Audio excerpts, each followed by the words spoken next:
The New York Mets just took a huge gamble with their second selection in the 2025 MLB Draft by taking Antonio Gimenez out of the University of Central Florida in the third round with the 102nd overall pick. Although he will bolster up this farm system, Met fans are very skeptical of this move because they believe, like Mitch Voigt, the Mets' first selection in the 2025 MLB Draft, the Mets overreached and took Gimenez early. Additionally, he is another infielder that the Mets selected, despite having a plethora of them at both the major and minor league levels. So we're going to go into all of this controversy and everything Antonio Gimenez only here on Mets Digest. I'm your host today, Mike Duda. I'll take you through everything, but first, we have to talk about some subscribers, and that being that 67.7% of you that watch these videos aren't one. So please do me a favor, do us a favor here on Mets Digest, and hit that free subscribe button.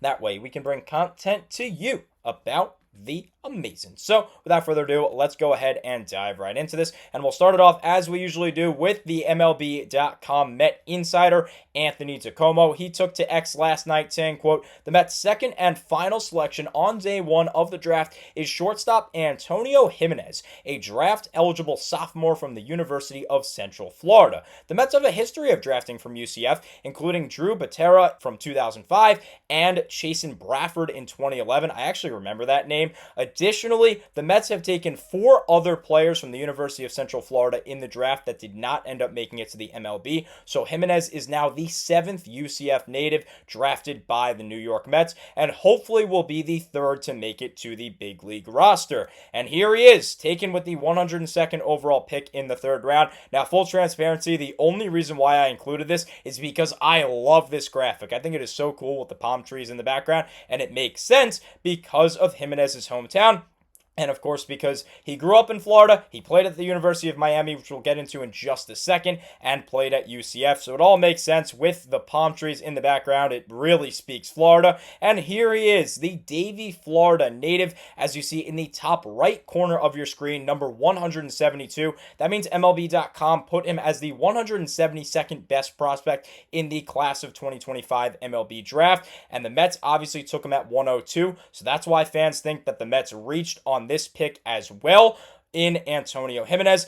But he just finished up his sophomore year at UCF. As you heard from DiComo, he is a draft-eligible sophomore, meaning some players after their sophomore year are not eligible for the draft. Gimenez obviously is, despite finishing only 2 years of college. So in all likelihood, he will end up signing with the Mets and not return to UCF for his junior year.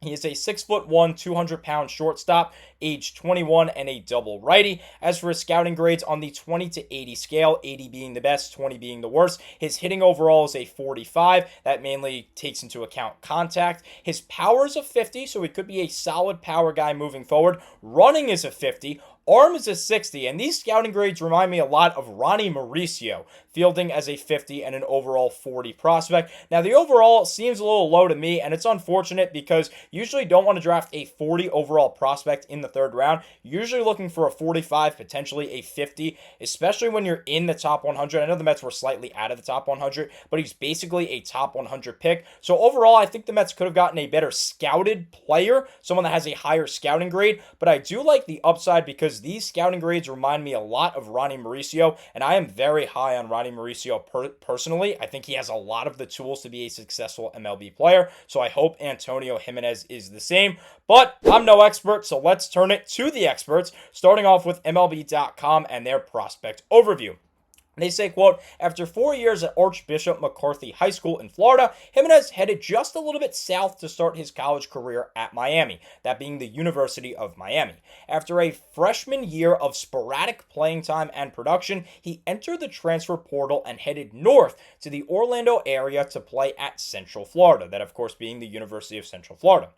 It's proven to be a good move, as the draft-eligible sophomore has had a very productive season for the Knights, earning all Big 12 second-team honors, that's great, and being added to the Brooks Wallace Player of the Year watch list, awarded to the best college shortstop each season. That is the best college shortstop all around, and that's really impressive because this year in 2025 in the draft, there were a lot of shortstops taken before Gimenez, and he was a finalist for the award of the best shortstop in all of college baseball. So that is definitely a really, really big honor. And I'm glad that's probably why the Mets ended up taking him. That's probably why Gimenez was so appealing to New York. But I like it. I like it a lot. I think that's a great award to be a finalist for, and it makes me a little bit happier about this selection despite the low overall scouting grades. MLB.com goes on to continue saying, quote, a strong right-handed hitter, Gimenez offers an intriguing collection of tools at a premium position, that being shortstop.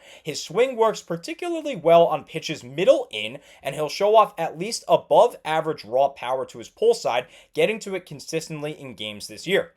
He can go the other way at times, that meaning he can go to the push side, which would be right field, but without as much impact, so likely you won't see as many homers to the push side to right field. He absolutely crushes fastballs, but struggles with softer stuff, likely off-speed pitches, as he has a tendency to chase breaking balls out of the zone, and although this doesn't seem great, this seems like a flaw. It's a flaw that you see with almost every single power hitter. I'll compare him to Ronnie Mauricio again. Look at Mauricio this year. Mauricio has a ton of just raw power. He can hit home runs at a premium, but that's when he's swinging at the right pitches. And at least right now, pitchers know to throw breaking stuff and changeups low and in the dirt and make Mauricio chase. So it's probably going to be the same thing with Gimenez. It's probably going to be a matter of pitchers making him chase because he's going to swing at that off-speed pitch because he wants to hit a home run every time because he's a natural power-minded player. So that's nothing to be fully concerned about. That's kind of what happens with every single power hitter. Pete Alonso was the same way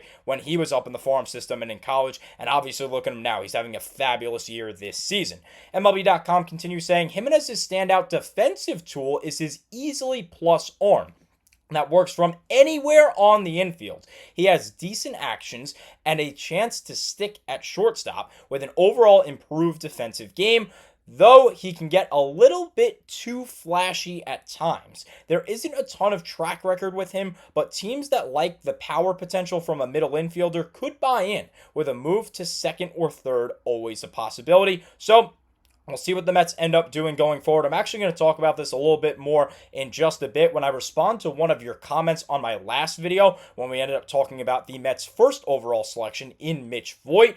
And it could be a possibility that he moves to third or second, but I like him at shortstop. I like that easily plus arm. Again, the way that he is being portrayed here by the experts reminds me so much of Ronnie Mauricio, as now we're going to turn it to the director of amateur scouting, Drew Toussaint, as he says, quote, he was a real exciting player. We think he has a chance to stick at shortstop, a chance to be an above average defender, plus power, raw power, plus arm strength. So that's very positive in terms of the outlook on Gimenez, and that's what the Mets thought inside the drafting room when they decided to take him, as we'll continue now to hear from the experts and from the reporters, starting with Ben Krimmel of SNY, who says, quote, the Mets selected Central Florida shortstop Antonio Gimenez with the 102nd overall pick in round 3 in the 2025 MLB Draft.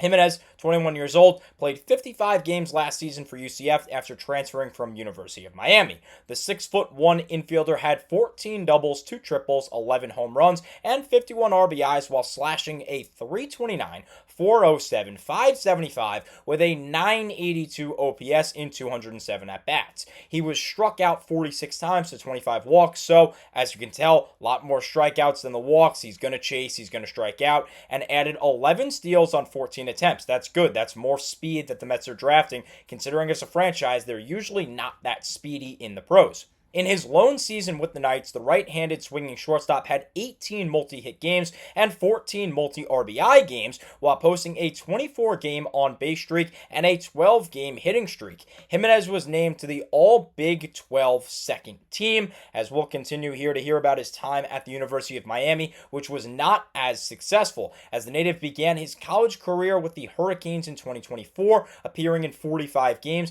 but struggled at the plate. Gimenez had just 18 hits in 99 at-bats, which is just a 182 clip, with 7 doubles and 2 home runs for a .313 slugging percentage and only .613 OPS. That summer, he went to the Cape Cod League and in 39 games had 12 extra base hits, 5 home runs, while batting .203 with a .705 OPS while striking out 38 times to 19 walks. So, as we'll see when we take a look at the statistics in just a little bit, he really improved his game when he transferred to UCF. He wasn't that great in the Cape Cod League and he really wasn't solid at all at the University of Miami, so he really started to turn around his game, as now we'll turn it to Toussaint again. Not only did he say the quote on your screen, but he said that the club believes he has the chance to be an above average defender and liked what they saw from his bat this past season, saying, quote, he has a couple of pluses, plus power, raw power, plus arm strength. He really improved offensively this year, made a ton of improvements making contact, and had a really good overall year. And the last thing we're going to hear from the experts is Ben Krimmel on how this will impact the Mets, similarly to what we did in that Mitch Voit video. As Krimmel says, quote, the number 102 selection carries a slot value of $752,000. The Mets entered the draft with the second lowest bonus pool in the sport at just over $5 million. The Mets did not pick between the competitive balance round A and late in the third round due to signing Juan Soto, who was a free agent who received a qualifying offer. The signing also meant New York forfeited their second and fifth highest selections and $1 million from their 2026 international bonus pool. Earlier on Sunday, the Mets took another infielder in Michigan second baseman Mitch Voit. Go ahead and check that video out if you haven't already. Ben Krimmel's even telling you to do so, with their first pick of the draft at number 38 overall. So like I promised, let's look at the statistics. And as you can see, it was a massive jump from Miami, and then Cape Cod was a little bit bigger, and then he took that huge jump when he went to Central Florida, and then he ended up getting drafted out of his sophomore year, which is really cool. But here's the thing. Here is why Met fans are so skeptical. Look at the Mets' top 10 prospect. 5 of these guys have an infield position listed as one of their positions, if not their primary position, and 4 of them have a middle infield position listed. Additionally, 12 out of their 30 top prospects have an infield position listed, including 3 that additionally are considered middle infielders. That's a total of 7, and 2 more with the title, quote, infielder as their position, and that's the only title. So in reality, that's going to be 9 middle infielders in the Met top 30, in addition to their first and second selections here in 2025. And you top this off with Brett Beatty, Ronnie Mauricio, Mark Vientos, and Luis Angel Acuna, who all play the infield. Additionally, Francisco Lindor is going to be here to stay. He still has 7 years left on his contract, and Pete Alonso is looking to stay long-term, most likely, because he loves it here in New York. Potential video coming out on that as well. So all of these players are really fighting for 2 spots, 3 if you want to include the designated hitter spot, which is quite the issue and goes into the comment of the day. They're not re-signing Lindor in year 8. This guy could be his replacement. Now, this is referring to the Mets' first selection in Mitch Voit. And yeah, it could be, but it could be Jet Williams. It could be Ryan Clifford. Could be Jesus Baez. Could be Elian Pena. Could be Jeremy Rodriguez. All of these guys are in the Mets' top 10. It could be any of these players who have the infield listed. That's why the Mets have such a jam up. And although in baseball you don't want to draft to your needs because players won't come up for another couple of years, you need to draft something that you don't have a plethora of. The Mets have a plethora of infielders. I think an outfielder would have been the right pick, although I do like the upside here of Gimenez. So, I don't know. It's definitely interesting with the jam up that the Mets are going to have at the infield positions, all 4 of them, for the years and years to come, possibly even decades to come. So go down there in the comment section. Let me know, did the Mets make the right pick in Antonio Gimenez? Let me know what you think about this jam up in the infield, especially with the prospects and at the big league level as well, with some young guys that want to be on that big league roster. Let me know what you think down in the comment section down below. Unfortunately, that's all the time I have for you in today's video. Thank you so much, as always, for watching, and let's go Mets.